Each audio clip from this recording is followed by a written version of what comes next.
El océano de la existencia. Mi poesía es mi tabla de salvación. Alejandra Pizarnik. Buenas tardes a todos ustedes. Es una tarde lluviosa, con lo cual agradecemos mucho más que estén todos ustedes aquí. Bienvenidos a esta tarde poética, porque un acto poético sin el calor del público no es nada. Esperamos que disfruten mucho de esta tarde, que apoyen la venta de este libro, que apoyen al poeta.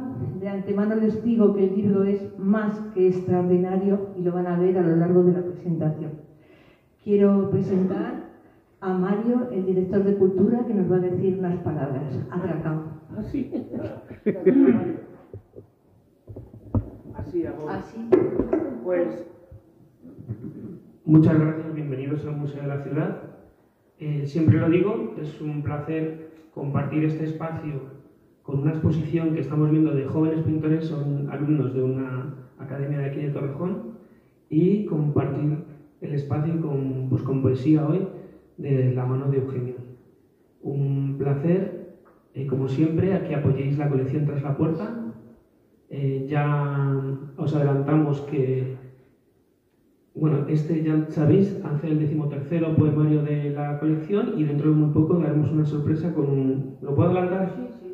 Haremos una exposición de todas las presentaciones de los poemarios anteriores, manuscritos, y os invitamos porque es en este mes de noviembre también, a finales, el 17, y será en la Casa de la Cultura. ¿Vale? Estáis todos invitados también a que participéis en ese evento donde homenajearemos a todos los que habéis participado en esta colección.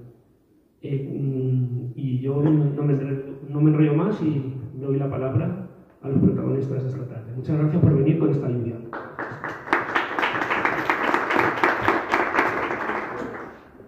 Muchas gracias, Mario. Te lo agradecemos de corazón que estés aquí.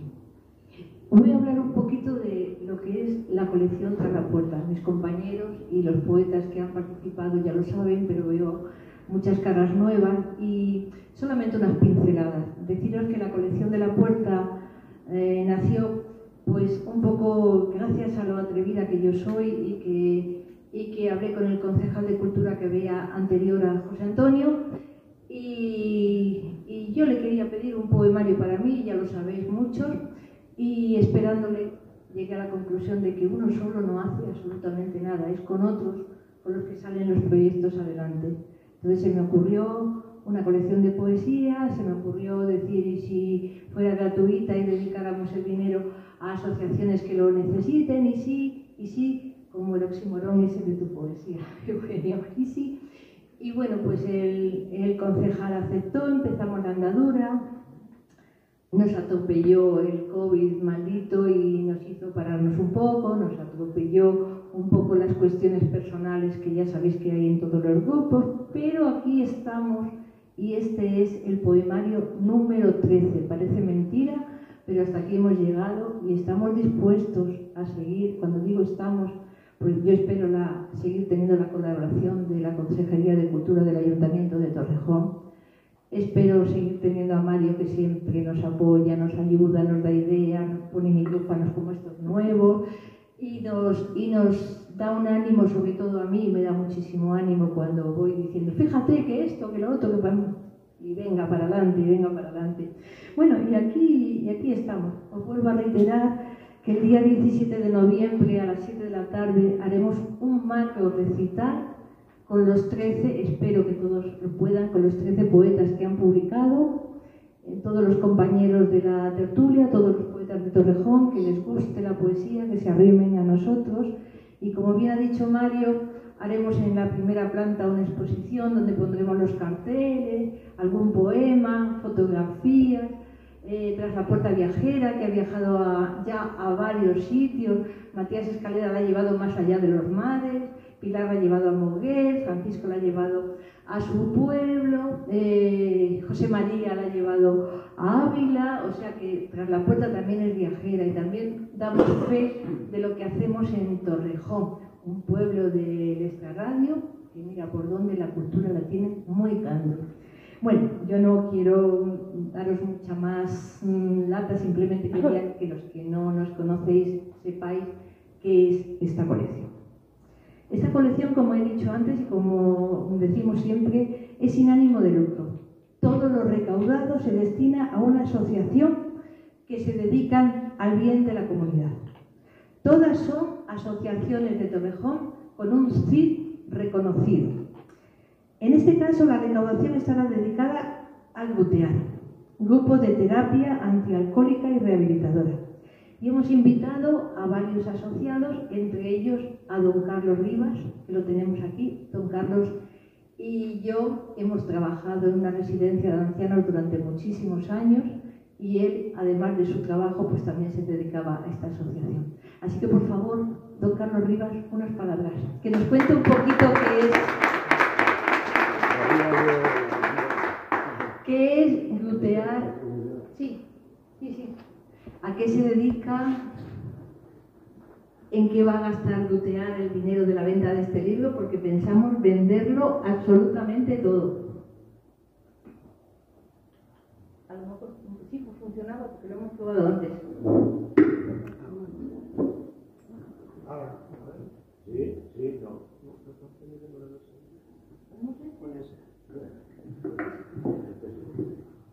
Déjame ese.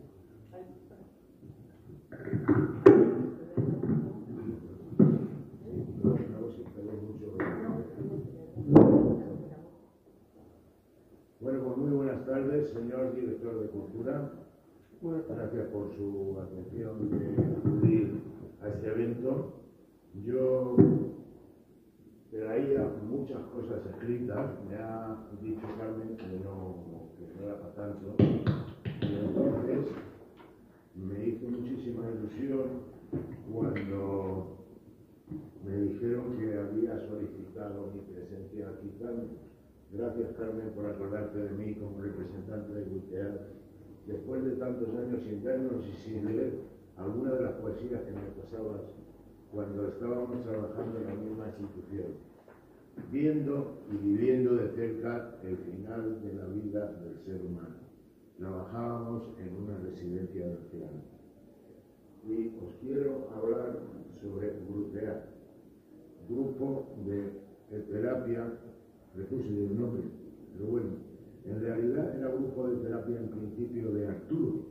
Arturo era el señor que me ayudó a mí, porque yo soy un alcohólico rehabilitado, llevo 31 años sin probar una gota de alcohol, y no quiere decir que por el hecho de ser médico no puedas tener el mismo problema que cualquier otra persona.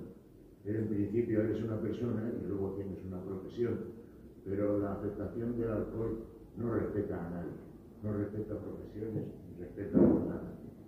El grupo de terapia antialcohólica, que decías tú antialcohólica, ahora ya no nos llamamos antialcohólica, porque ante el incremento de sustancias como la cocaína y sobre todo últimamente la ludopatía, hemos cambiado nuestro nombre y nos llamamos Grupo de Terapia Antiadicciones Rehabilitadoras.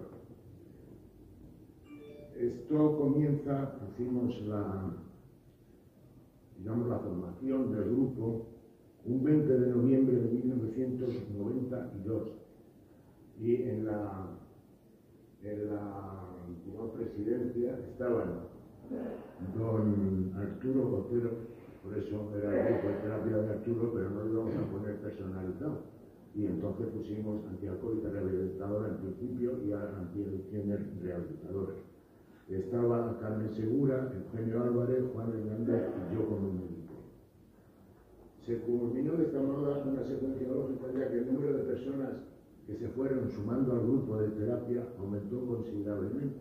Y digo aumentó considerablemente porque cuando yo ingresé en ese grupo, las terapias, como todas las cosas que comienzan, las hacíamos de casa en casa. Es decir, íbamos rotando los sábados, que es cuando se hace la terapia, de casa en casa de cada enfermo. Esto llega a un momento en el cual fueron aumentando el grupo que fue imposible ir de casa en casa porque había muchos problemas de las casas no son todas iguales, el encontrar sillas para que nos sentáramos todos era un problema.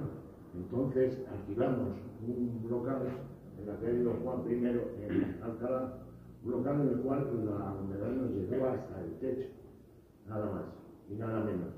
Pero en una de las visitas que el alcalde de Alcalá, Bartolomé, hacia la residencia, entonces hablo con él, lo conocíamos de antes, y le digo que necesito hablar con él. Me da una cita para las 5 de la tarde en el hotel de Belén, Alcalá.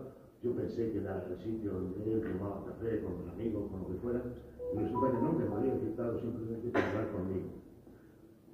Habla conmigo, le expreso lo que estamos haciendo y lo que queremos hacer y las características de cómo nos encontrábamos, y entonces nos dice que hay un colegio que va a pasar a ser la sede del distrito y que allí tendremos nuestro lugar.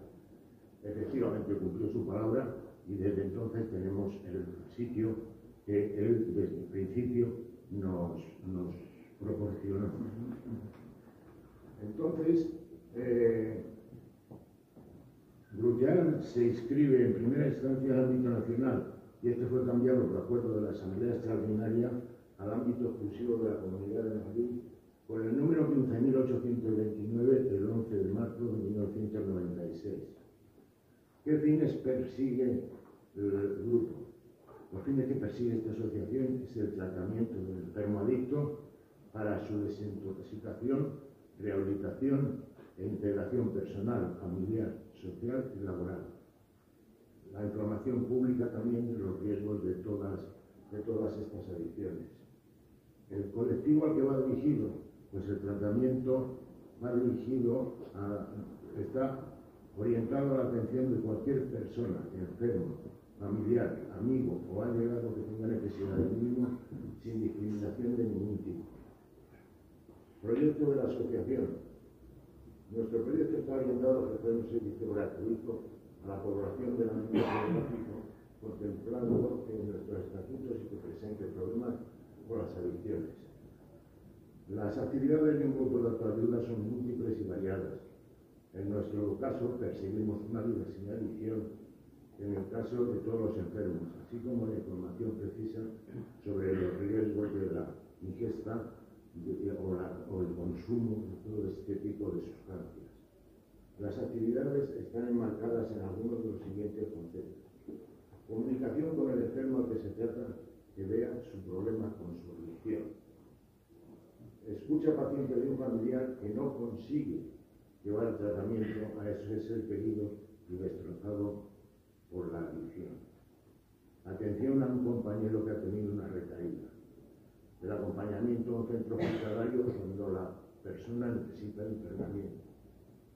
La dirección de terapias manteniendo un clima adecuado para que el enfermo o la enferma relate sus vivencias y de este modo ayude y se ayude.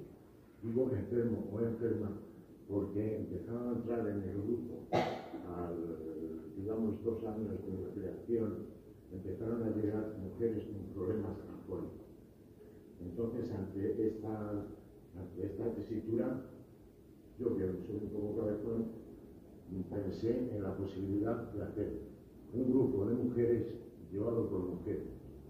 Esto creo que fue uno de los primeros en España que conseguimos hacer. En cuanto a las actividades, la pública y sincera asunción de la enfermedad es aceptar que él es enfermo y la rehabilitación en su ambiente natural. Esto de su ambiente natural quiere decir algo muy elemental, sin salirse de su vida diaria, porque hay muchas personas que son internadas en centros y efectivamente en los centros en que son internados no hay manera de que consuman. ¿Por qué? Pues porque no está ni el alcohol ni otro tipo de drogas, pero en el momento que salen los riesgos son mucho mayores y entonces a las primeras de cambio vuelven a recaer, cosa que normalmente coincide muy poquito con las personas que pasan por Grullán, porque han hecho ese proceso dentro de su vida diaria, de su trabajo diario, de sus reuniones diarias. Entonces hay que acostumbrar a que todo eso se haga sin consumir ningún tipo de sustancia. En cuanto al tratamiento, va precedido por una entrevista previa en la que se evalúa la situación inicial tanto del enfermo como del núcleo familiar. que más nos interesa, don Carlos, es que nos diga a qué van a dedicar el dinero de la Bueno, venta. pues vamos a dedicar el dinero a mejorar el tipo de megafonía que tenemos, porque tenemos unos baffles de hace como no sé cuántos años, que son como unos monstruos. Entonces, lo que quisiera, como te diría yo, Carmen, resaltar es que el hecho de trabajar con este tipo de personas que digamos que no están bien vistas en la sociedad por nadie, son clasificados como deliciosos, sinvergüenzas, pecaminosos de cualquier tipo, entonces hace, para mí no, pero para muchos profesionales como yo, les hace muy desagradable el tratarlos. ¿Por qué? Porque lo que intentan es conseguir recetas falsas para seguir manteniendo su adicción. Entonces, el hecho de que esos altavoces sean utilizados es porque nosotros, cuando ese enfermo o esa enferma lleva un año en abstinencia, le damos una placa como reconocimiento a ese año de abstinencia y luego continúa dentro de la terapia hasta que el terapeuta y el equipo que estamos coordinando todo eso estimamos que ya está en condiciones de hacer una vida normal, igual que cualquier otra persona que no tenga una adicción, sabiendo cuáles son sus limitaciones. Y sus limitaciones son muy sencillas, es no volver a consumir ningún tipo de sustancia con la que estaba consumiendo. Puede parecer fácil, no lo es. Hay que estar mentalizado. Digo mentalizado y hacer tu vida de otra forma, porque no solo consiste en dejar de beber, sino en modificar la conducta de esa persona en la sociedad. Estaríamos toda la tarde escuchando, lo que tú quieras. pero tenemos que hablar del poemario. Efectivamente, que eso es lo que hemos venido a hacer. Hemos venido a hablar de nuestro libro y entonces de lo que se trata. Así que muchísimas gracias. Verdaderamente deseamos venderlo todo y que podráis beneficiaros de esta oportunidad para mejorar en lo que podáis vuestras instalaciones o vuestra megafonía o lo que sea. Nuevamente, Carmen, darte las gracias por habernos concedido en un acto tuyo que se oiga nuestra voz. En un acto de poesía, me uno a la definición de Shelley, que es memorable por su sencillez. Dice, la poesía es el recuerdo de los momentos mejores y más felices, vividos por las mentes más privilegiadas y dichosas.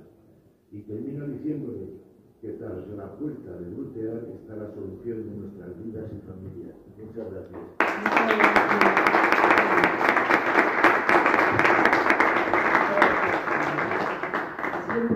Siempre decimos que la poesía combina con todas las artes, pero la poesía también apoya lo que tenemos alrededor y hay que trabajar para todo. Entonces, lo que nos convoca hoy es la presentación del segundo poemario de Eugenio Rivera. No sé si se me oye sin micro, pues a lo mejor no lo necesito. Vale. Yo creo que no. El poemario de Eugenio es un poemario que ya desde la portada nos habla de poesía. Esta puerta que tiene el poemario es una puerta que hay para dar acceso a la casa de Juan Ramón Jiménez.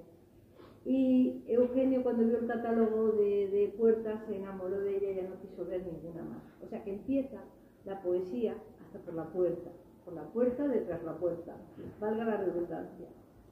Es un poemario trabajado hasta la extenuación, y doy fe de ello, con un mimo ejemplar y a la vez realizado en un tiempo récord. La mente de Rivera da salida a un preciosísimo poemario y a la vez inquietante. Les quiero avisar de lo que es el poemario. Esa es la dualidad del poeta. De Eugenio Rivera puedo decir que es escritor, ilustrador, licenciado en química, graduado en lenguas clásicas, artista plástico, actor. Actualmente dirige la revista Entre Letras, donde publica semanalmente la viñeta de Eugenio. Hace crítica de cine, es vocal de la Asociación de Críticos y Escritores Madrileños y forma parte del jurado del Premio de Poesía Covivar. Colabora en OMC Radio, en los programas Onda Salud y Nueva Visión, y como crítico de cine ha sido miembro de los jurados del Fancine, de la UMA y del AFF. Y bueno, seguro que me he dejado muchas cosas porque es un hombre polifacético y toca todas las artes. Tiene diversas publicaciones y en preparación un libro sobre los Beatles que me habla de él y yo estoy deseando que caiga en mis manos porque debe ser, bueno, no sé cuántas estrellas le vamos a poner al libro de los Beatles. Ahora el que vale es este, pero luego ya hablaremos de los Beatles. Como dato más interesante, es integrante de la tertulia poética del BAN, nuestra tertulia de Torrejón, y seguro que de otros muchos sitios que no nos dice porque él es un torbellino dentro de la cultura. Manual del desvanecimiento del poeta Eugenio Rivera Claudio, un poemario que ya desde la portada, como os he mostrado, nos habla de poesía. Tiene 7 apartados, o desvanecimiento. Los poemas no tienen título, van numerados en sentido inverso, ir atendiendo todo lo que os voy diciendo, que os va a servir luego para la lectura. Es un poemario inclasificable, es visual, es un tratado matemático, geométrico, es un manual didáctico, es un puzzle. Lo cierto es que no se puede leer a la ligera. Es más, hay que intentar comprender lo que nos quiere decir Eugenio con este manual del desvanecimiento. Ustedes como lectores tienen la potestad de clasificarlo o no, como quieren leerlo o descifrarlo, o si quieren jugar con su contenido. Eugenio llegó a nuestra tertulia, los compañeros de la tertulia que están por aquí se acordarán, con ese aire de bohemio despistado, y resulta que se enamoró de la tertulia de Torrejón, de su historia, de sus calles, de sus torres, de su arte, de sus artistas. En este libro cada uno de los miembros de esta tertulia tendrá que hacer una lectura entre líneas para encontrarse. Como dice el autor, algo parecido al juego de ¿dónde está Wally? Pero en este caso será ¿dónde estoy yo? En este laberinto de este libro, que luego lo iremos descifrando, lo iremos viendo y veréis todas las connotaciones que tiene. Y veremos también cómo Eugenio ha sido capaz de elaborar este magnífico tratado de poesía, en imágenes donde nos encontramos inmersos en el mare magnum del imaginario, de su mundo interior. En este mundo interior, de Rivera es una continuidad de memorias del derrumbe. Muchos de nosotros que estamos aquí ya lo conocemos, la primera parte y la segunda que iba un poquito más atrás. Como todos los poetas, a Eugenio le preocupan los temas que a todos los poetas: la muerte, el dolor, la soledad, el silencio, el amor y, bueno, muchísimos más temas que cada uno elige los que más le duelen, le gustan, los que más le dicen, cada autor como cada persona, que aunque no sean poetas, cada uno tiene sus miedos con respecto a la vida. En este poemario hace un recorrido de la mano del profesor Max. El profesor Max, amparado en su confianza y el conocimiento de la obra de Rivera, llega a salir del prólogo y, con las notas a pie de página, reafirma el recorrido poético del escribiente. Finaliza con una deliciosa confrontación inacabada en el misterio de los desvanecimientos. El poemario comienza con el verso: todo es una broma y además macabra. Es una constante de cómo vivimos y actuamos los que nos llamamos seres humanos. Finaliza su poema con la sentencia: ya puedes caerte. Así es, nos caemos de nuestros prejuicios y actuaciones. En su poemario unos versos lloran con lágrimas negras, lágrimas que se conjugan en este verso como la melancolía de los poetas en el momento en que la inspiración rompe su paz y necesitan comunicar. Hay un poema en el libro que me sobrecoge, no sé por qué, pero me sobrecoge. Es el número 2 de la segunda parte del poemario. Aquí ya empezamos a jugar con los números, donde Rivera se interroga: ¿y si? con ese polisindetón, nos lleva por las incógnitas que transitamos y que hurgan en la herida de todos los poetas. Y al fin, ¿y si al fin no nos echan en falta? Cruel duda del poeta, pasar por la vida sin dejar huella. Y también nos dice, viajamos del negro al blanco sin mancharnos, absoluto, soluto, luto. En estos versos el poeta juega con la oscuridad, el vacío de los seres humanos y su viaje hacia la muerte. Finaliza Rivera con el poema. La pirueta patisuelta del bufón del primer acto acaba siendo la mueca burlona del ajusticiado. Solo quedan tus zapatos moribundos en la esquina de este poema. He entresacado algunos versos porque tampoco quiero yo destripar el poemario así a voz de pronto. Solo tengo que decir que este poemario de Eugenio Rivera ha sido para mí un aprendizaje increíble, verso a verso, poema a poema, y deseo que todos ustedes disfruten de su lectura y jueguen con él, profundicen en la lectura y buceen entre los versos y entre letras, y lo disfruten tanto como yo lo he disfrutado. Muchas gracias.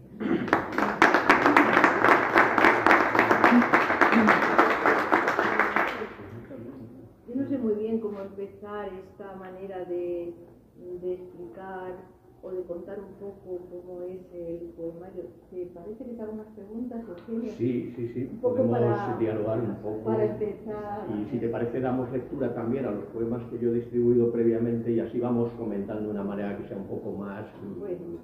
que colaboremos todos y que sea más amena. Yo no pretendo desvelar el poemario, pero sí que nuestro público, atento a tus explicaciones, de alguna manera vaya introduciéndose en el mare magnum de tu poesía, porque tengo que decir que ahí hay un conglomerado de cosas matemáticas, geométricas, poéticas, culturales, que podemos empezar por el título del poemario, Manual de Desvanecimientos. A ver, cuéntanos.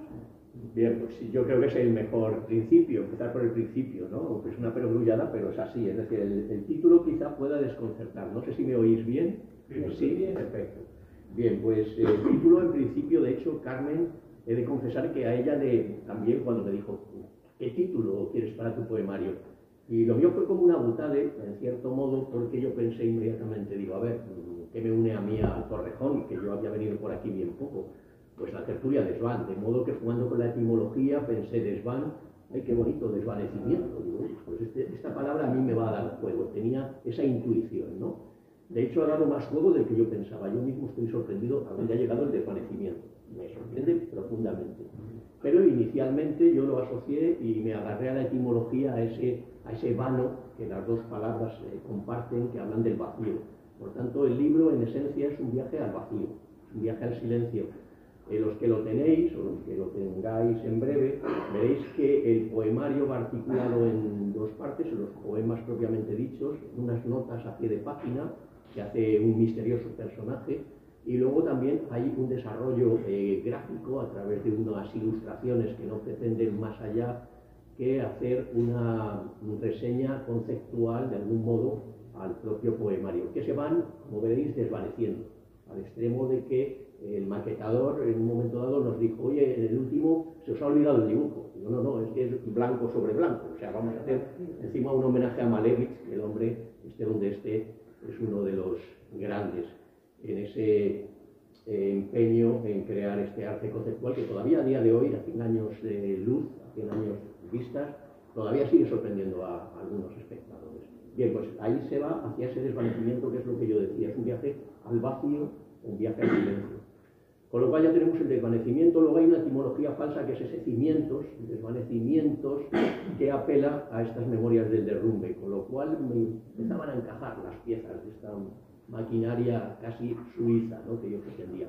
Y luego lo del manual previo surge de esa pasión que yo tengo por los manuales de todo tipo, desde niño, me fascina, con lo cual esto me llevó directamente al manual de espumas de Gerardo Diego, al juego poético de Gerardo Diego, que se ampara o se basa de alguna manera en Lewis Carroll, el autor de Alicia en el País de las Maravillas, y con todo eso yo voy a construir esto que, como bien dice Carmen, es un mare magnum y que seguramente en un momento dado he tenido miedo de ahogarme, porque es una cosa que ha ido creciendo dentro de esas 80, 90 páginas de una manera desmesurada, al extremo de que he necesitado unas notas a pie de página con una máscara para hacer un segundo libro, y si me dejan hago unos cuantos más.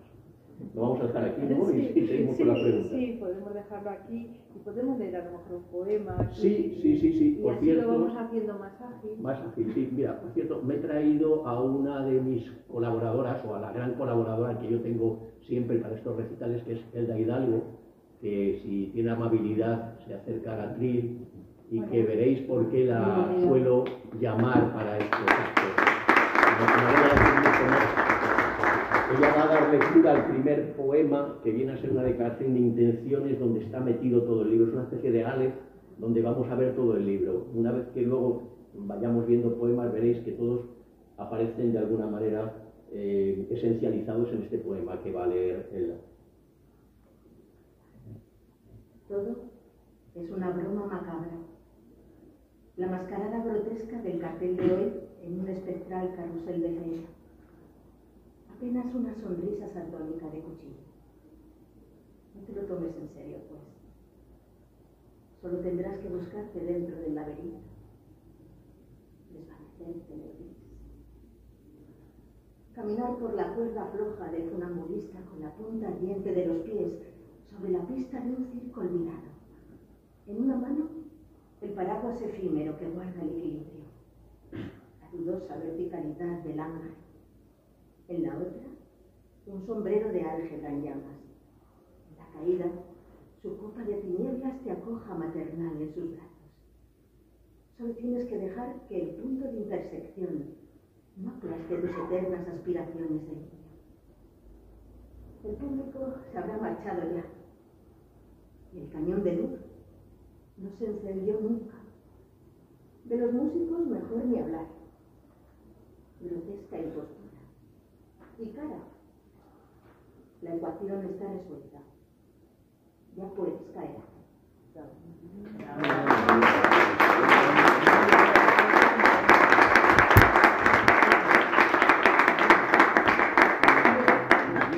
Sí, bueno, quiero dar las gracias a Elda, que ha tenido la amabilidad de venir desde muy lejos a Torrejón. Yo creo que no había venido nunca, no sé si has venido alguna vez a Torrejón. Pero no será la última. Pues bienvenida a Torrejón. Bienvenida. Igual te pasa lo que a Eugenio, que te enamoras de Torrejón, de la tertulia y de lo que haga falta.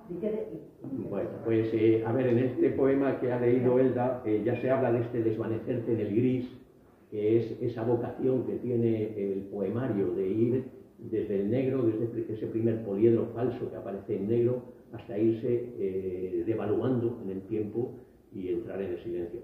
Quiero decir que el poemario tiene una dureza importante, porque en este verano, cuando yo estaba escribiendo, reuniendo poemas,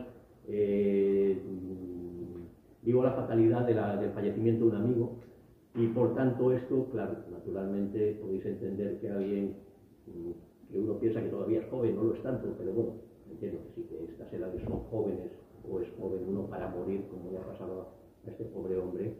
Pues claro, esto a mí me convulsiona y hace que el poemario se tiña de negro, ¿no? Y vaya al blanco de algún modo también en ese vertiginoso vuelo hacia el otro lado, no sabemos dónde, el otro lado. Bueno, este desvanecerte en gris, ¿qué ocurría? Pues que yo me fui dando cuenta que el tono del poemario era excesivamente duro, y entonces apelo a unas notas a pie de página que ponen la nota irónica y de humor, a veces negro y otras no tanto, y hay un juego de voces, una polifonía de voces poéticas y otras no tanto también. Bueno, pasamos a la segunda pregunta, si Bueno, tienes alguna. sí, más. porque, bueno, ya os he, así veladamente os he dicho que a mí este poemario me ha traído de cabeza. He aprendido muchísimo. He tenido conversaciones con Eugenio largas, larguísimas. El poemario se ha ido configurando en un tiempo récord, pero luego el trabajo, María Jesús, que es trabajo, no sé dónde está María Jesús. Allí al fondo Sí, se la ve. decía que para Eugenio no es trabajo. Sí, es trabajo para ¿Has todos. visto que quería hacer 3 de 1? Sí, Para todos los poetas, escribir es muy fácil, lo plasmamos en el papel inmediatamente, pero luego eso conlleva un trabajo de construir el poema, un trabajo de corregir, un trabajo de colocar, lo pongo delante, lo pongo detrás, me gusta, este no vale, o sea, es un trabajo posterior a la escritura. A mí me ha traído de cabeza, Eugenio, te lo digo así, delante del público, para que siente un precedente, el profesor Max Valdemar. Él habla en el prólogo de la llamada secuencia de Fibonacci. Yo me confieso ignorante, no sabía nada de esta secuencia, con lo cual he tenido que aprender todo para poder un poco comprender a Eugenio y comprender su poemario. Entonces me gustaría que nos cuentes qué es esto y qué tiene que ver esta secuencia con tu poemario. Bueno, bien, como antes decía, ese homenaje que aparece en el manual, al manual de espumas de Gerardo Diego, me traslada al Gerardo Diego que más me gusta a mí, que es este Gerardo Diego de las ginocepas. El que no sepa lo que es, no pasa nada porque lo voy a explicar, yo tampoco, vaya, que no soy un experto en ello, pero la ginocepa es una expresión poética, en principio, que no tiene sentido, que sacó Gerardo Diego de una anécdota que le ocurrió con un alumno cuando él daba clases en el Instituto Beatriz Galindo. Sacó a un chico y le dijo, tratando de recordar las serranillas del Marqués de Santillana y tal, le dijo, a ver, recítame una, y el chico empezó a balbucear y el otro le dijo, como en el chiste aquel célebre, dice, a ver, la vaquera de cogí la frontera, la vaquera, y el otro dice, de la ginocepa. Y entonces Gerardo Diego se quedó con ello en la cabeza y dijo, ya está, he creado un género literario, un subgénero literario, bueno, lleno de humor, de ironía, de esa apelación a esos imaginación infantil sin límites, ¿no? Porque está claro es que el chico no tenía ni idea, pero tenía una imaginación cualquier. De modo que estas ginocepas a mí me trasladan a la poética de Lewis Carroll, de Alicia en el País de las Maravillas, el famoso Jabberwocky, que es este poema sin sentido. Y esto va a inundar el poemario para servir de contrapeso a ese clima y a esa atmósfera sombría y terrible que yo vivo antes del fallecimiento de este amigo mío. Entonces, se establecen pues dos voces. Bien, Fibonacci, ¿quién es? Fibonacci es un matemático del siglo XIII que le llamó un mecenas para que le describiera y le descubriera en una parcela qué es lo que iba a pasar con una colonia de conejos, a qué ritmo iban a procrear, a proliferar. Y entonces estableció una secuencia matemática que define la reproducción de los conejos de una manera absolutamente fiel. La relación de Fibonacci con Lewis Carroll, unos siglos después, es clara. El conejo blanco de Alicia en el País de las Maravillas es uno de esos descendientes de las camadas de Fibonacci. Esto no está tan claro, pero yo tengo la intuición de que así es. Y entonces yo utilizo ese conejo de Alicia en el País de las Maravillas, la secuencia numérica que establece Fibonacci, para establecer una estructura para el libro que hasta ese momento no la tenía. Mi libro anterior, recuerdo que no tenía ninguna estructura, y en este dije yo, vamos a hacer una estructura, pero como Dios manda. Y qué mejor que coger a Fibonacci y robarle su estructura, dándole la vuelta, porque yo voy a la extinción, no voy a la proliferación del conejo, sino a la extinción. Con lo cual, incluso hay ciertas resonancias políticas en las plagas, en las extinciones étnicas, es decir, que el poemario, como bien dice Carmen, está lleno de muchos ingredientes, quizá demasiados, no lo sé. Solo dirá los lectores. Bueno, esto podemos hacer otra cosa que yo creo que es lo mejor, que es darle la voz a otro de los que nos pueden recitar un poema y dar un poco más luz a este mare magnum, que yo creo que es el de Matías, que es el número 2, ¿verdad, Matías? A ver si con esto vamos un poco clarificando en la voz de, que siempre es interesante, la voz de alguien que lea los poemas. Sí, es una especie de ecuación igualada a cero. Dos. El ON se ha cerrado definitivo. Tras él nunca sabremos lo que se oculta. Lo que ocultamos quizá después de la réplica de la vida en personajes recortados de papel, matemáticas de espumas. Ahora empieza la vida de todos los días. La angustia atropellada que trae la mañana con la tinta fresca de los periódicos y el café caliente del desayuno. El desaliento y el fuego, la ceniza y el musgo. El apuntador pasó a mejor vida. Solo nos queda el frágil cálculo de la soledad lacerante, el abandono dulce del derviche cojo, signado de coordenadas vacías. Te iluminas de vacuidad. Solo estás solo. Apúrate. Ya. Gracias.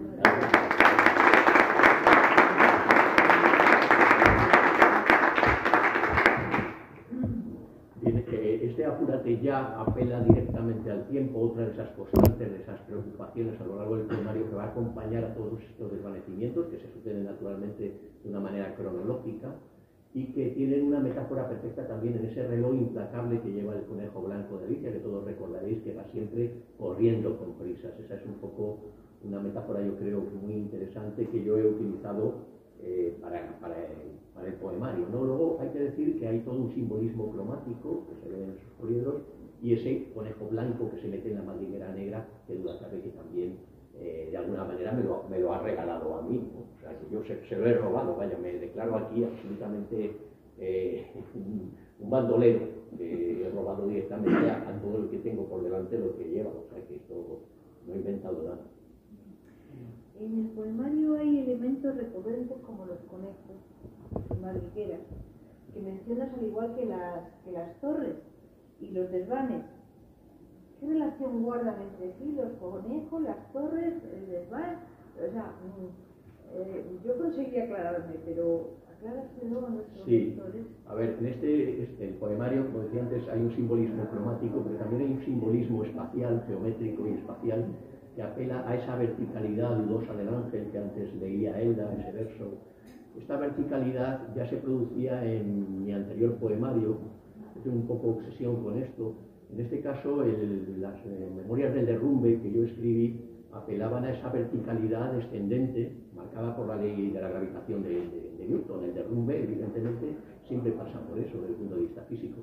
En este caso, el poemario, dado que es una especie de cruz de la moneda del poemario anterior, es lo contrario. Hay una verticalidad ascendente que además lleva la contraria a la ley de Newton. Muy interesante porque luego todos estos conceptos matemáticos están ahí en las notas y en los versos, de alguna manera, entretejidos. La relación entre las madrigueras y los conejos y las torres, la torre hay una evidente mirada a Torrejón. Ya sabéis que en el topónimo aparece ese recuerdo a esa torreta de la Edad Media que la localidad tenía. Por tanto, hay un juego, el propio Mas Valdemar vive en Madrigal de las Altas Torres, donde hay también otra ironía con las torres.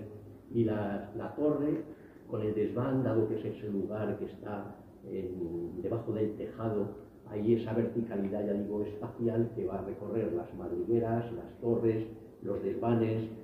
Hay todo un juego ascendente y descendente, ¿no? De subida y bajada. Y va en ese simbolismo, ya digo, que no solo es cromático, sino también espacial y temporal. No sé, yo creo que podemos dar también entrada a otro poema, ¿no? El tercero, yo no sé si lo tiene Carmen. Sí, por favor, Carmen. A ver si nos aclaramos un poco más con lo que nos van leyendo ellos, porque yo... Pues me parece que se van a aclarar un poco, ¿eh? Enhorabuena a los dos. Soy capaz de leerlo porque se me han roto las gafas y estas no son... Igual sin gafas suena mejor que al no de... puedo. Se Pues dan yo caso. que me mareé, si ves que me caigo... Se dan caso. No, eso. Es que son estas gafas malas. Esta casa no es lo que era. Ya sin tejado en su desnudez votiva, a través de sus ventanas se cuela la lluvia. Por ellas puedes sacar tus brazos y tus piernas como una tortuga de marco. Conserva el desván de viento en sus cimas inaccesibles y una veleta con una cruz dorada que sueña dormida allá en lo blanco. Las ortigas inundan sus escaleras de estupor para dar paso a sus estancias uterinas, ungidas de silencio y escombro. Una baranda fantasmal de cornejas corona sus apotemas de deseos ciertos. Y en los muebles desvencijados anida el salitre de los guarismos ciegos. Un ataúd vacío, ornado de seda marchita en un dormitorio, delata el inclino furtivo al quimérico hijo de la ira. Ahora es tiniebla de luz en su risa abisal. En la pérgola, el emparrado fértil certifica el desahucio vertiginoso de sus paredes de sal. Una casa grande, abierta, en su aniquilada geometría de relojes y estrados, que siempre será de nadie, en el eco de sus gritos de mujer, vanita espera.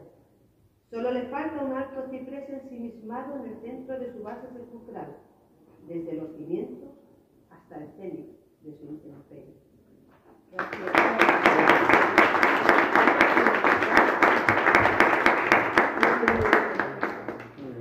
Bueno, este poema quizá lo he elegido porque es el que ejemplifica más esa mirada a Torrejón. Está evidentemente la Casa Grande, ¿no? Feliz menciona además abiertamente la Casa Grande, una casa fantasmal que también tiene desvanes, también tiene los cimientos y habla un poco de la decadencia, no de Torrejón naturalmente, pero de la decadencia existencial. Y hay miradas, por ejemplo, esa tortuga de marzo, habéis entendido todos que es un híbrido entre la liebre de marzo y la tortuga, la falsa tortuga de Alicia, porque si recordáis, Alicia era capaz de sacar los brazos y las piernas en una casa diminuta, ¿no? Con lo cual, a mí esa imagen me sugería esa tortuga de marzo, que por otra parte, como explica una de las notas, es un animal calendario, como estos animales, como la esfinge, que reúne en los 4 fragmentos que forman el animal, los 4 elementos primarios, las 4 estaciones, es decir, tiene toda una serie de connotaciones míticas. Referencias a Torrejón, hay una base sepulcral, creo que no es necesario que diga cuál es. Hay una referencia a Pepe Hierro, en esa casa no es lo que era, aunque yo lo cambio un poquito porque habrá quien piense que es una errata, no lo es. Esta casa no es la que era, es lo que dice Pepe Hierro. Yo digo, esta casa no es lo que era, es otra cosa. Y luego también hay una referencia, naturalmente, también a Damaso Alonso, ¿no? Bueno, hay miles de referencias y ahí está ese juego de Wally, donde está Wally, porque el libro, más allá de todo ese simbolismo, muchas veces trascendente y amargo, tiene ese juego que es una gincana abiertamente, donde todos los miembros de la tertulia y los que vienen de vez en cuando se pueden encontrar absolutamente. Unos están más encriptados que otros, pero algunos son muy evidentes, otros no tanto. Habrá gente que quizá se sienta un poco con un agravio comparativo y diga, ay, yo no aparezco. Sí, apareces. Lo que pasa es que hay que buscarse. O sea, esto, a ver, qué duda que también hay un objetivo comercial que es vender el libro, que digo que estéis en la tertulia o lo llevéis para que os busquéis. Eso es innegable. Le vamos a leer entero, sí o sí. La calidad y no está reñida con la cantidad. Se puede decir más claro. No, pero bueno, a ver, esto es un artefacto. O sea, esto no lo he dicho al principio y quizá tenía que haber empezado por ahí. En el prólogo se dice muy claramente, esto es un artefacto, es algo hecho con arte para seducir. Así de sencillo. Y seducir es vender y otras tantas cosas y maravillar y apelar a la sensibilidad, ¿no? Y decir que nos vamos a morir, por otra parte, que no es lo más importante. Bueno, ¿otro poema o Espera, no? Me preguntas. hay otra preguntita que a mí también. Como os podéis imaginar, la persona que dirige una colección y se le presenta un poemario, lo lee no una vez, 2, 3, 4, 7, 10, 15, 20, o sea, yo he perdido la cuenta de cuántas veces he leído este poemario. Y he podido observar en la lectura que además del simbolismo está la ironía. El profesor Max, que a mí me ha traído de cabeza este buen hombre, que os lo puedo decir desde ahora, ya nos dice en las notas a pie de página que el libro es un tablero de juego. Y háblame de ese plus que tiene el libro. Sí, ya he hablado un poquito de ello con esa gincana. Recordáis también que los 2 libros de Alicia, tanto Las aventuras como A través del espejo, tienen una decidida vocación lúdica, claramente, sobre todo el segundo, que es un tablero de ajedrez, donde se van moviendo las piezas, las torres, por cierto, también están ahí. Hay un verso que habla de enrocar una torre de marfil. El juego de las torres, al hilo de Torrejón y del simbolismo de la torre, y de un poema que yo creo que es, no lo he seleccionado, pero es interesante, un poema como homenaje a Álvaro Retana, que lo encontráis ahí, que sabemos todos que estuvo afincado aquí los últimos años, y que me llamó mucho la atención porque es un hombre, como sabéis, cosmopolita, que jugó con muchos elementos, muy polifacético, pero luego se terminó enrocando de alguna manera en Torrejón, ¿no? Me parece muy interesante. Bueno, este juego que tú hablas de la ironía, el único afán era eso, rebajar el tono, que es ciertamente, me venden un poema de así, yo no lo compro, para que me recuerden que me voy a morir. Tienen que dar un plus, y el plus está en ese humor para tomárselo con distancia, porque esto hay que tomárselo de cachondeo, ¿vale? Si no, es imposible que sigamos viviendo, ¿no? Entonces, eso es lo que el profesor Mas Valdemar intenta en las notas que va replicando al poeta una y otra vez, ¿no? Tratar de enmendar la plana, de rebajar el tono, aunque en un momento dado hay una especie de quijotización de uno y del otro, hay una osmosis también, fenómeno químico y físico, también apelando a todos los parámetros que hay aquí de ciencia en ese manual falso que es, y hay una ósmosis entre los dos personajes. Habrá un momento en que el de las notas pretenda escribir poesía y el otro no le deje, y el otro termine por dosificarse de algún modo, ¿no? Hay un juego que lo iréis viendo en ese desvanecimiento de esos docentes también, porque es un juego ontológico entre los demás. Leemos otro poema, sí. Yo creo que el poema 4 lo tiene Maribel, ¿puede ser? ¿O no? Va a ser que no. No, ¿o lo habéis cambiado? No. Eso no vale. Te has equivocado. ¿Lo leo de arriba abajo o de abajo arriba? Da igual. ¿Se puede? Quiere decir lo mismo. Se puede, exacto. Sí. Sí, ¿verdad? Incluso, no empiezo leyéndolo de abajo arriba porque no lo vais a creer. María, incluso este poema lleva una nota del profesor Valdemar, que ahora me está, por cierto, creando autoría, y la puedes leer si quieres cuando termines el poema y vemos de qué va la notas, como muestra, como botón. Sí, las notas tienen su cosa. Desvanecerse como el gato de Cheshire, como un noble ocelote en su cubil de altos lirios cortados, con la sonrisa como máscara, como hastío vivo, en alegre congoja al cero absoluto, disolverse en el paisaje ancestral de los días, sin dejar más rastro que el sueño que nos acoge y del que nunca podremos escapar. Si corres lo suficiente, sabrás si eres capaz de darte alcance. Si te paras, sin embargo, nunca llegarás a conocerte. No llegarás a conocer el rostro de tu cadáver inminente, el vértigo insomne de los teoremas que rugen en abril, la voz oscura que te busca, el clavel y el bolígrafo de tus deudos. Tienes vocación de eterno limitado, así todo, así la vida. Os leo esto. Si abril es el mes más cruel, como pensaba Eliot, el mes de marzo no le va a la zaga si hemos de dar pábulo a los presagios funestos que le acarrearon los célebres Cyrus Marty al inmortal César. La tortuga de marzo del poema anterior es un reptil adorable que, sin embargo, como mascota se nos antoja un arúspice del destino. No olvidemos que, según los agoreros, se avecina el aciago milenio del quelonio, como parece ironizar Alfred Harry en su novela neocientífica Gestas y opiniones del vector Faustron Patafísico. Por cierto, Rivera en estos momentos tiene la misma edad a la que nació el protagonista de la novela. No sé lo que es.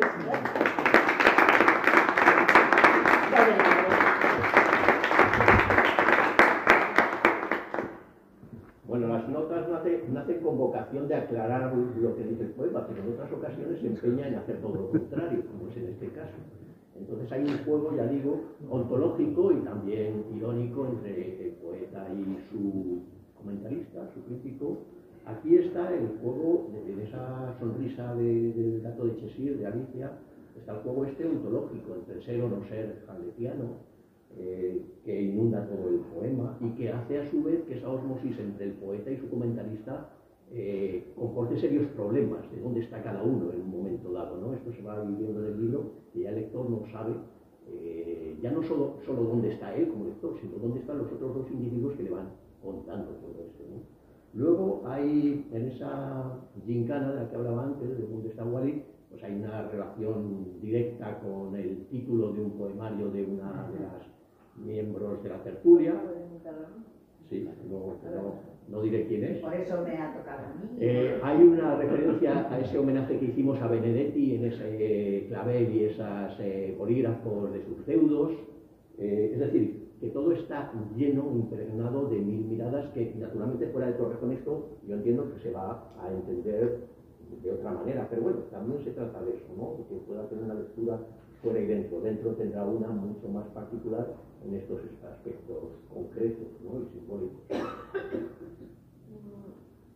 Te quería preguntar algo sobre el color de la portada que tú un poco has desvelado, pero todos sabemos que la seña de identidad de la colección Tras la Puerta es el colorido de su portada y su contraportada, el colorido de las puertas, que identifica a cada poemario, que ninguno es igual a otro. En su poemario, el blanco, el negro y el gris. Explícanos un poco más, porque lo has tocado así como de pasada el tema del colorido del poemario, la negrura que existía y cómo ha salido de ella, pero fíjate un poco a los colores de la portada, blanco, negro y gris. Sí. Bueno, aparece un verso que antes me parece que mencionó Carmen, que habla pasar del blanco al negro sin mancharse, ¿no? Perdón, del negro al blanco sin mancharse, que va a ir recorriendo todos esos desvanecimientos hacia el silencio. De hecho, el último poema, como dice la nota, ya no se sabe si es un poema, un antipoema, es un no poema, porque el último poema del libro es la palabra silencio, sin más. Y además tienes que apelar al silencio con una palabra encima, para colmo, es decir, que ni siquiera nos podemos escapar del lenguaje. Y ahí también en la nota habrá, por cierto, cuando el poema se va empequeñeciendo, el poeta, el crítico de las notas se va creciendo y las notas ya son monumentales, o sea, ya lo ha echado del libro directamente, ¿no?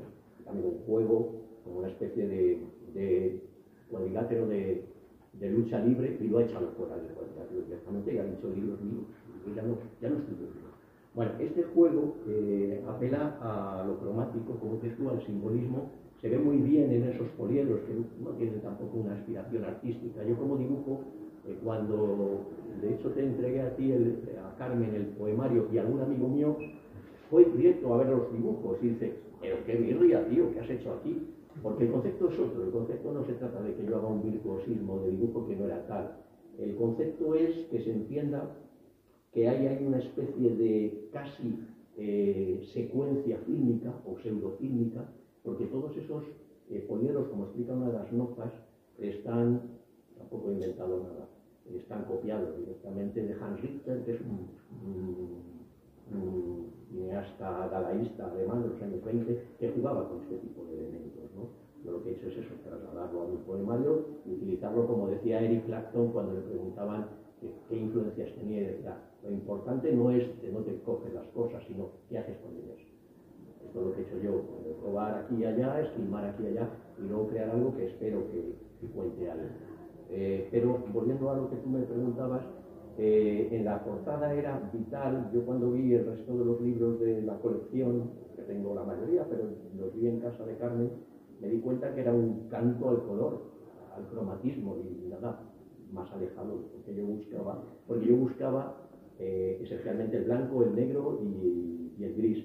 Y para mi sorpresa me di cuenta que nadie los había utilizado antes, y que bien, me lo han dejado muy fácil. Incluso la foto, un poco la que veía nadie, porque es una foto, aparentemente todas las fotos son frontales, todas las puertas son frontales. Y yo buscaba otra cosa, ese escorzo me parece muy interesante, y sobre todo tenía que haber el comienzo de una escalera, porque naturalmente hay aquí un señor que está también vinculado a la tertulia, que se apellida así, y que tenía que haber un guiño naturalmente a él, como hay un guiño a todos los miembros de la tertulia. Entonces, no solo en la foto, sino en el interior aparecerán múltiples escaleras que los protagonistas suben y bajan, como en esos dibujos imposibles de Esquer, del suizo Esquer, donde se mueven de una manera, sobre todo, ascendiendo y bajando simbólicamente.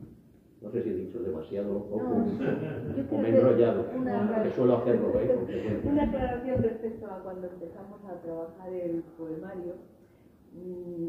Yo pensaba que yo le estaba haciendo sugerencias a él. Y digo, pues mira, tú como dibujas y como haces viñetas, pues el libro podría estar ilustrado con alguna viñeta. Y él me dice casi, pues sí, tienes razón. Madre mía lo que me hizo. Cuando yo vi este poliedro en la primera página, dije, pero bueno, ¿esto de qué va? o sea, que me tomó el pelo miserablemente. Yo esperaba sus personajes de viñeta con esa sorna que él tiene, y no, nos quedamos en esos poliedros que evidentemente tienen su porqué, y yo me quedé sin esas viñetas. Pero creo que el poemario ha ganado muchísimo. Sí, este poliedro, por cierto, si os fijáis, está, todos los vértices están bautizados con letras griegas, pero como veréis, no hay que fijarse demasiado para ver que todas las letras son todo un revolutum que no responden a ningún concierto, y esto no es una declaración de intenciones. Sí que hay, eso sí lo voy a desvelar, que no lo dice el libro, para los muy observadores. Abajo aparece en letras griegas la transcripción del RIP que utilizamos nosotros para el descanse en paz, con la letra Ro, la Epsilon y la Pi en el extremo derecho. Pero bueno, esto es una broma más de las muchas que tiene el libro. Y en definitiva es una especie de manual delirante, absolutamente. O sea, es un juego con las matemáticas a través de estos dos matemáticos que son Fibonacci y Lewis Carroll, que es, por cierto, junto a Boole, uno de los creadores del álgebra de Boole, que no es poco. Es decir, que nos tenemos en la cabeza el gran autor Lewis Carroll de Alicia, pero tenemos a Charles Dodson al otro lado, que se da las notas a pie de página de alguna manera, que se esa imagen especular. Vamos cerrando, ¿no? Sí. ¿Quién nos queda por leer? Nos queda por leer pues el número 5, que no sé si es Maribel. Bueno, a ver si nos das un poco de luz, mujer. ¿Quiere que le haga todo el trabajo? Sí. Yo es que sigo sin entenderlo, o sea, ya lo digo, Y nos queda uno más ya. Deambulan callejeros en las madrugadas de duelo, solitarios o sombríos, entre dunas de desperdicios moribundos o junto a charcos de tristeza infinita, donde naufraga la luna. Serpentean entre latas de conserva y alcorques de fuego. Campan por sus respetos entre tejados inauditos de cristal, donde simulan siluetas de hojarasca para tirar el blanco. A veces dejan escapar un minúsculo lamento, donde se prefigura la ciudad de angustia y acero, a punto de nacer de la mañana. En sus colas ingrávidas está todo el futuro del mundo y ellos lo saben. Se les ve en los ojos de ámbar que nos asaltan. Son sus ojos su boca, y oscuros de luz y sombra.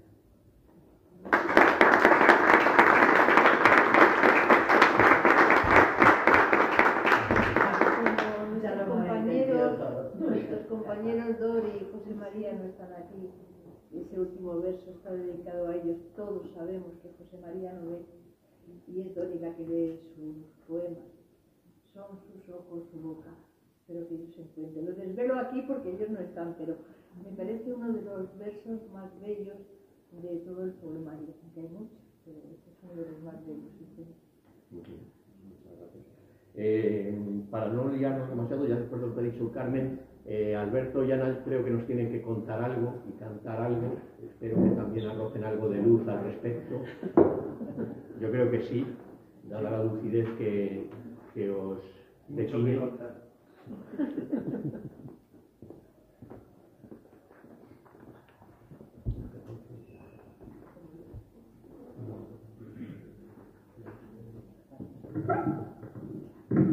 Buenas tardes. Buenas tardes.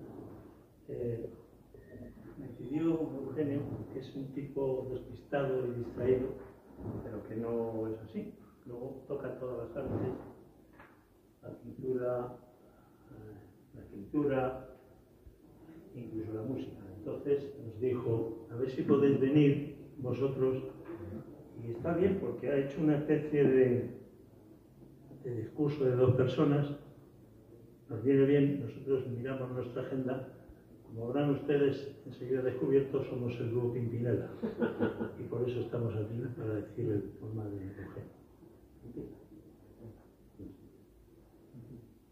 Y que los días fueran siempre el mismo día. Y si a cada instante las termitas de los otros devoraran tu propia sombra con la palabra. No te dejes engañar, no los confundas contigo. Te leccionó el mago tocándote con la elocuencia de su varita, pero tampoco te dejes de sospechar. Te dijo otras iniquidades, de ti mismo y en ti mismo. Imágenes que se replican en el espejo de la noche y sus cifras, en el azog herido que se desvanece, en el silogismo de la baraja marcada, en el gris espectral que cruza tus pasos de polvo. Hay palabras percutantes, decía Salvador Dalí, como los inexorables mandamientos de la ley de Dios y sus sicarios. Cuentan que por ellas determinó su amigo Federico el itinerario ilustre de la barraca. Se me ocurren algunas: cilantro, utapercha, termópilas o garnacha, Nabucodonosor, pérgola o ángel. Todas valen, pero las que responden a lo importante son solo dos: todo y nada. En este lodazal de sangre enmascarado, la estética provoca monstruos. Que no se os olvide.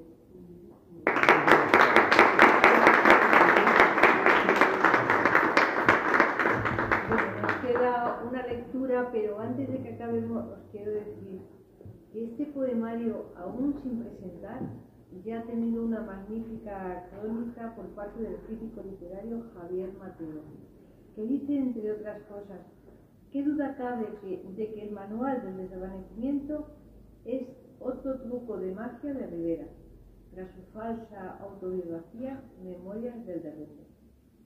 El poeta Rafael Soler ha dicho textualmente, no sé si decirlo bajito, pero ha dicho: eres un puto genio. Y bueno, se presentará este poemario en el Ateneo de Madrid el 11 de diciembre a las 6 de la tarde en la Sala Larra. Y todo para que se dejen. Bueno, pues hemos desvelado lo del Ateneo ahora, porque naturalmente si lo comunicamos antes en las redes, con la lluvia que había, venid menos. Así que bueno, estáis invitados naturalmente. Si nos ha quedado claro de qué va esto, allí continuaremos. Esto tiene para un poquito más. Y crea un poema que me parece que es el de Pilar. Y yo creo que con esto, si no habéis visto la luz, me temo que ya no la vais a ver. Me encanta la portada. Ya ves, ella es casera, ella es de poder. De la Fundación Fátamo Jiménez. Y ahora están haciendo evento porque hace el 25 se conmemoró los años que en 1956 le otorgaron a Fátamo el premio Nobel. Entonces, bueno, están conmemorando la dedicación. El número 7. Viajamos al blanco de las palomas y los osarios, a través de un mosaico sincopado. Vamos hacia el fulgor lunar del silencio, como la sadelfa de los días en su docente.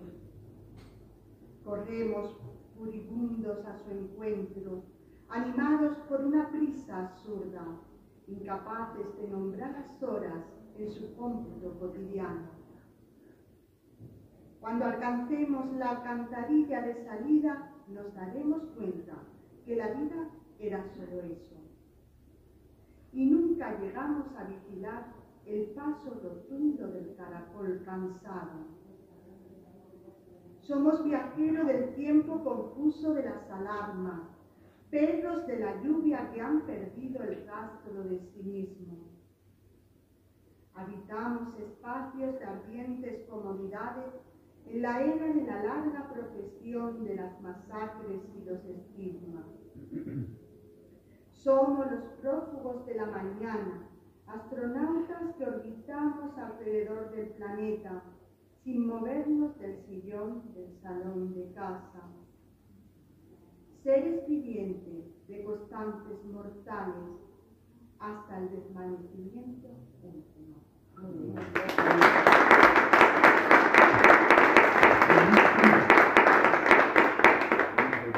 Yo he visto la luz. Pues trasládanosla. No, porque no tenemos tiempo, si no lo explicaba. Bueno, pues esto es todo, salvo que queráis hacer alguna pregunta que sea facilita, por supuesto, y desde luego para Carmen. Bueno, pues si no hay más... Que se han quedado con el ahitos, se han quedado ahitos. Primero para empezar a leer. Y desde luego tenemos a Eugenio que le podemos machacar todo lo que queramos por lo que no hayamos entendido o lo que queramos que nos explique o que nos encienda la luz. Solo por WhatsApp, ¿eh? Entonces os doy las gracias a todos por estar aquí, por esta tarde lluviosa que apetece estar en casa, en el sofá, tranquilitos, con un cafecito, y estamos aquí arropando la poesía y arropando el Eugenio. Muchas gracias a todos por estar aquí.